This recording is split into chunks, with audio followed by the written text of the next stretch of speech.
Hello everyone, it's Nina and welcome back to my channel. Today we are going to be doing a reading wrap-up of the books I read in May, June, and one from July. So I think I've had a really productive start to my summer. I'm going to be talking about the 10 books I've read so far, which for some people is not a lot, but usually I only read about 3 or 4 books a month. So I think this is a little bit above my normal average. Instead of going by genre like I usually do, I'm going to talk about the books in order from the worst book I read to the highest rated book I read. So without further ado, let's get into the video. So the worst book that I've read in the last 2 months with a 2.5 star rating was Summer Suns by Lee Mandello. For a quick summary of this book, the main character, Andrew, is going to the college that his best friend Eddie is currently attending. During the previous semester, Eddie ended up dying from an apparent suicide. But Andrew is convinced that Eddie would not have killed himself, and he thinks that something else is going on. When Andrew arrives, he meets Eddie's old roommate and his friend group that he had met in college, and through them he starts working through the past of Eddie's last couple months to try and figure out what happened. Also, there's a supernatural element, so when they were kids, Eddie and Andrew had this experience that allowed them to be able to see ghosts, and also bonded them in like a closer than brothers type of way. I think the biggest downfall of this book to me was the writing style. I found it was really strange. There was a very clipped sentence structure that makes it so you can really easily miss a lot of the more important details. I think having more capitalization to highlight parts of the sentence that were important would be really helpful. The ghosts are called revenants, and I wish that they were called revenants with a capital R, so that I know that they are something special to proper noun them in the sentence. I think another way around the weird writing structure would be to listen to this as an audiobook versus reading it physically. But besides the writing structure, I also just didn't really enjoy a lot of aspects of the plot. I really disliked the first half of this book, where Andrew is basically avoiding the fact that Eddie is dead by getting super fucked up on drugs and alcohol. Substance abuse is a really big personal trigger of mine, and I probably should have looked up the triggers of this book before going into it. But yeah, be warned that there was pretty heavy drinking, cocaine, and other party drugs. One of the main characters is also a drug dealer, but it is framed as something that they know is not necessarily healthy, because at the end of the book, that character is trying to get out of his job as a dealer. If the second half was a larger percentage of the book, I think I would have liked it more. Another thing I didn't really like, though, is that there is a lot of car street racing, which I feel just doesn't really translate well to book format. Also because I don't know very much about cars, whenever they talk about specifics of the type of car and how the racing is going down, I kind of glaze over those parts. And I think the audiobook also would help for that, because I feel like it would help move the scenes along more with the dynamic pacing that it's supposed to have. But yeah, this book overall just didn't really work for me. The next book I'm going to be talking about is It Happened One Summer by Tessa Bailey. I read this as part of my 100 pages vlog, and I ended up giving it 3 stars. The main plot of this book is that the main girl, Piper, she's kind of an LA party girl. She ends up getting in trouble, and her stepdad, to kind of teach her the value of $1, ends up sending her to live in this remote fishing town in Washington that her mother's originally from. When Piper and her sister are staying there, they end up meeting a local fisherman named Brendan, who kind of helps them get set up. It's very much a grumpy sunshine dynamic. Piper is this kind of life of the party, can make friends in any type of social situation type of person. And Brendan is very no nonsense, to the point, very methodical, and doesn't appreciate Piper coming in and kind of redoing all of his routines until eventually he does really like it. It's hard to give this a proper review because it's a very low stakes type of book. I talked about this in my vlog, but I think that maybe just this overall very straightforward, straight type of contemporary romance is not really my genre. Structurally, I do really like that this book was very to the point at the beginning. We really hit the ground running with the plot, and I felt that the writing style was not overdone. It felt like it presented all of the themes and messages of the story very clearly, and also were understandable reasonings for the characters in the story to be having. So it didn't feel like those messages were trying to be shoehorned in. And as an aside, I will also say that the smut wasn't the thing that put me off of this book. Although I did really find that some of these sex scenes to be very unsexy and was skimming them in the later half of the book, but I think that's all just due to personal preference. The next book we're going to be talking about is The Lucky List by Rachel Lippincott. I ended up giving this a 3.5 stars. This is a YA contemporary romance. The main character, Emily, is still getting over the death of her mother via cancer from 3 years ago. Emily's father's childhood best friend and his daughter Blake end up moving back into town, and while cleaning through all of Emily's mother's old belongings, Emily finds a bucket list that her mother had written when she was Emily's age in the summer before her senior year of high school. Emily and Blake decide to set off to have this really magical, perfect summer, both honoring Emily's mom's memory and find themselves along the way. The main message of we're just lucky to be able to be alive is really sweet, and I think it was the healing that Emily really needed for the story to work. I will also say that I found it kind of like a positive and a negative that part of the story was focusing on Emily's realization that she was gay and her trying to figure out if she wanted to stay closeted or not. I was happy because it was an aspect of the story I wasn't anticipating and I thought it was really interesting. But I didn't really like it in that it kind of caused a lot of emotional turmoil with her because Blake, it felt like really rude that she was trying to pressure Emily to come out, mostly because of her own desire to have Emily as like a romantic interest. But at the same time, I felt it was a very like accurately teenagery mindset for Blake to be in. Overall, I did like the story. I thought the message was good. It wasn't my favorite of like the like queer YA books I've read, but it definitely is one of the higher rated of the sapphic YA books I've read.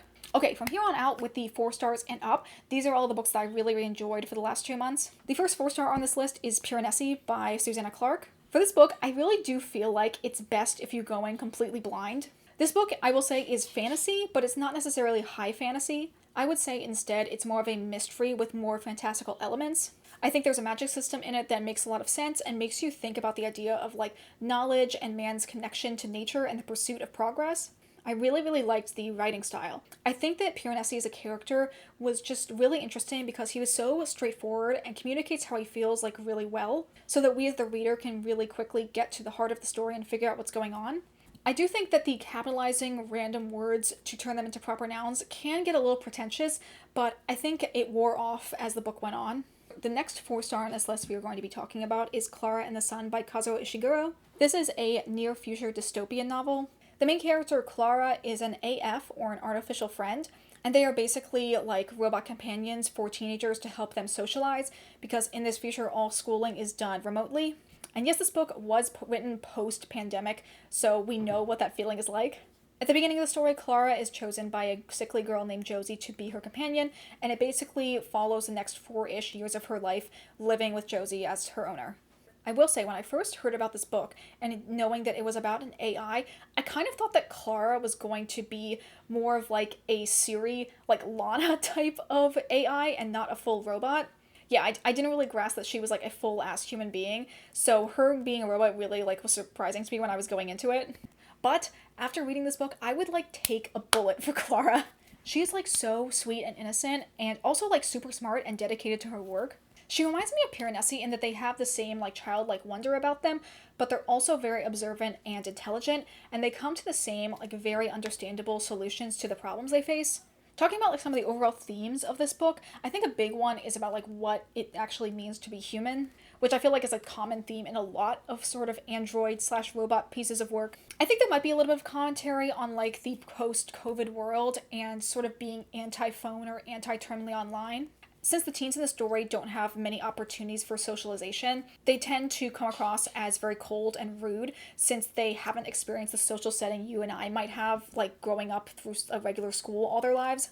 And even though Clara's job is to be a companion for teenagers, I think it makes the case that she is an inferior version of socialization compared to an actual human. Another interesting theme of the work is it talks a lot about religious faith and like the idea of having hope. Since Clara is solar powered and she sees the sun as this kind of like god figure, and a big part of the novel is her trying to communicate with the sun and putting her faith in this god as a way to try and save Josie from her illness. I really enjoyed a lot of aspects of this book, but one of the reasons why it's a 4-star and not much higher is because I really hated the ending, and I just felt like after I read it, I couldn't in good faith put it as higher than a 4-star. I feel like in Piranesi, his story, the way it ended, it kind of gave off a more hopeful vibe.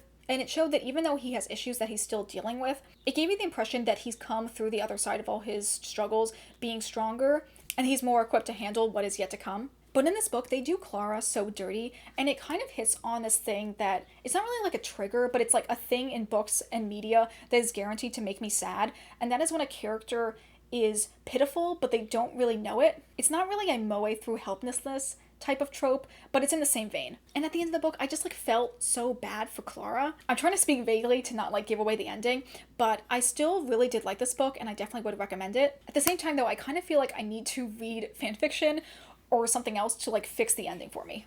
The next 4-star we're going to be talking about is Ariadne by Jennifer Saint. This is a Greek mythology retelling surrounding Ariadne, the Princess of Crete, who is the brother of the Minotaur. However, very little of this book focuses on the original myth in which she assists Theseus in killing the Minotaur. That's probably only the first third of the book. And the book talks about her life afterwards, particularly her relationship with the god Dionysus. There also are additional POV chapters that focus on her younger sister Phaedra as she grows up and gets married. I really enjoyed this book. I definitely recommend it. I think in all of the large amount of mythology retellings that have come up in recent years, this one does stand out because of the interesting character focus and sort of the more feminist lens it puts the story through. In terms of writing style, well, I do think it's beautiful and there are a few quotes that stand out to me. I don't think it's not nearly as poetic as Madeline Miller's or as cutting as Pat Barker's. I think in the beginning, the first few chapters really took me a while to get into it because they felt very exposition heavy. But once we've settled into the scene, Ariadne is a really good narrator to follow. And this book does a good job of weaving in a lot of side myths by having characters like Theseus and Dionysus talk about their backstories, which both adds to their character depth, but also, quite frankly, I think pads out the length of the book. I definitely will be checking out Jennifer Saint's other Greek mythology retellings. I actually was like 2 seconds away from buying Electra when it was part of the Barnes & Noble sale, but I held back and showed some restraint. Talking about some themes of this work, I think the big one is about like women picking up the pieces from a man's mistake, or women feeling the brunt effects of man's greed and anger, and taking the fall on his behalf. This is shown in the beginning of the story with Ariadne hearing the legend of Medusa, and then it comes full circle at the end of the story when we learn about Ariadne's fate. It also talks a lot about the relationship between gods and humans. There's a juxtaposition between Dionysus and the other Olympian gods. He kind of comes across as not like other gods, and that's why Ariadne is attracted to him, but soon he falls into the same like lust for power and adoration that puts a strain on their relationship. The last 4-star book we're going to be talking about is Rosewater by Tade Thompson. This is an Afro-futurist sci-fi that is set in the near future of the 2060s, and it takes place in a town in Nigeria called Rosewater that has formed around this giant alien-created biodome. The main character, Karo, is this type of psychic who works as like a undercover intelligence officer for this secret organization. And the book bounces in timelines between Karo's youth, him first joining the organization, and the present day when he starts pursuing this woman who has a shady past. I think a big kind of like warning / thing to consider when you start reading this book is that Karo is quite a sexist character, and that's presented as like a character flaw that he has to work on throughout the book, but it takes a while for him to have any sort of redemption arc. A big thing is that with all the women in the book, he connects to them based on how attractive he finds them. And it is really gross because the first half I was like, no, I don't really want to focus on this 40-year-old man's sex life. The second half is definitely a lot better. There were a lot of twists and turns, especially with the aliens and some alien lore that I was really here for. And through the second half, Karo does a lot of like self-exploration and is like, okay, I'm going to stop trying to actively be an awful person. And after that, I felt like I allowed myself to like him a lot more, because he is legit funny, and there's a couple times where I have laughed out loud at the things he says and some of like the recurring speech patterns he has throughout the book. Another thing is that the overall world building is really great. I love that there was a very like science-based reason for why these psychics exist, and how all of the alien biology works connects in really well with the plot. Okay, we're in the home stretch, and we're going to be talking about the 3 4.5 stars that I read, which are the best books that I've read in the last couple months. And the first one on this list is Darius the Great Deserves Better by Adib Khorram. This is the sequel to Darius the Great is Not Okay. It talks about Darius as he's starting his senior year of high school. He's come out to his parents, he's got a boyfriend, he's joined the soccer team at his school, and he has a part-time job that he really loves. His life's objectively a lot better than it was at the start of the previous book, but soon a whole new set of challenges come up that he has to deal with. This book is very slice of life, and it talks about a lot of things that I would consider like important teen issues. I think a big overarching theme for this book is that it focuses on finding community and relationships that you can fall back on that aren't just your family, which the connections between the family were definitely a big theme of the previous book. But at the same time, I think Darius's family unit is like really much at the heart of this book. It's hard to talk about the plot because there really are just so many facets that get explored, and because of that, Darius feels very much like a real person. Like everything he goes through, I feel like is something that a real teenager would have to go through, and because of that, I feel like this one, even more than the first one, is like the perfect book for a teenager to read. I feel like it's very comforting and teaches a lot of important lessons without being preachy. One negative thing for me personally, but at the same time I completely understand, like story-wise, why it's in the book, is that I did miss Darius's dad not being in a lot of it. And that's because I really loved his parts in bonding with Darius in the first book. That was the emotional beat that really like tore me apart and made me cry real tears in public. And in this book, there are still scenes with Darius and his dad that just get me feeling a certain type of way. The next book we're going to be talking about is Portrait of a Thief by Grace D. Lee. The main plot is that the main character Will gets an invitation from this enigmatic Chinese company to steal back 5 statues that were taken from China through war and put in Western museums. He gets a team of 4 of his friends, all members of the Chinese diaspora, to help him with the heists. And there's some tension between some of the members, some romance that's brewing up between some of the members. The overall themes of like belonging and trying to carve out a space for yourself are really prevalent, which is both used in the fact that the heist team members are all in their last year of college. So they have a lot of uncertainty about their futures, but also the fact that they're all Chinese American and they're navigating the duality of being a combination of 2 different cultures. The story is really, really fast paced, which I enjoyed, and I thought I had an idea of where I thought the plot was going to go, but then halfway through they will throw a bunch of curveballs in it that completely like scrambled my idea. And I felt like they helped deepen the plot and keep the energy very high. I mentioned this in my 100 pages vlog, but this story is currently in development at Netflix, I guess, to get either a movie or a miniseries. And however it gets developed, I think it's absolutely going to slap. I'm very excited for it to come out. I think because it is that kind of like Ocean's 11 thriller type of book, it's something that a lot of different people can enjoy, because overall it's just like has a lot of really fun action movie energy to it. But at the same time, it really hits at something personally that I really enjoy in books, which is when there's kind of like an adventure aspect, but also like a more deeper like message type of aspect to the story. Okay, the last book we are going to be talking about is A Marvelous Light by Freya Marske. This is a historical fantasy that's set in Edwardian England, I think. The main character Robin gets what he thinks is just going to be like a dead-end job in the British government, but his job is actually to be a liaison between the Magical Society of England and the non-magical world. When Robin gets falsely attacked by a mysterious group and gets a curse placed on him, he has to work with his counterpart from the magical world named Edwin to work together to try and remove the curse and also figure out some of the shady shit that's been going on. The marketing for this book says it's supposed to be like a magical red, white, and royal blue, which really is just because that there's tension between Robin and Edwin at the start, and a lot of like forced proximity as they have to spend a lot of time together to try and lift the curse. I thought for a while I wasn't really very interested in Rivals to Lovers, but I do like it when it's in this type of vein. Just the scenario where it's 2 people who personality-wise couldn't be more different when they're forced in a scenario where they have to begrudgingly work together and then start catching feelings.